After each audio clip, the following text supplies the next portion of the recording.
Hello mga guys, may udtos join me na pud ni. Atoy pakita karon nga natay giayo no, Vivo Y11. Nadatugan daw ni Madam. Gikan sila na limin ni Sir. So ato nang ibaklas na yun, intro.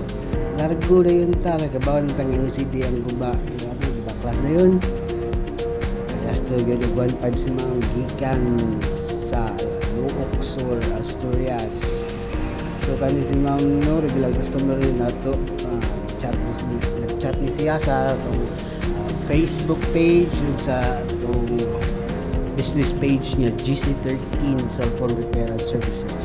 So thank you kay Madam sa pag-ari ug pag-visit sa atong shop no, sa pagsalig sa atong capability nga moayo sa iyang cellphone. Yan niya atong gitawran ng LCD at check ang LCD kasi siya defect. Kaya nag-grab yung magbalik. Itlan na na to o plan magingay ito para sa mga cellphone. Yan, nauga. Safety ang LCD para ay kapit sa pagpilit, dili siya madaot. Pagpilit balik para lahos-lahos na tani yung pabot at gamay kaya itong pagpilit. So, pabot at mga pala kaminis no, sa wala pabot na bibig.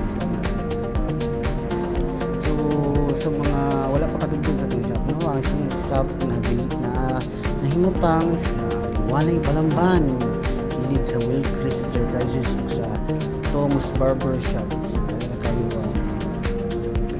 sa mga wala masunto gikan sa Toledo ang naog mo sa liwanay, naog mo sa Wilcris Enterprises na akilid ako ng shop.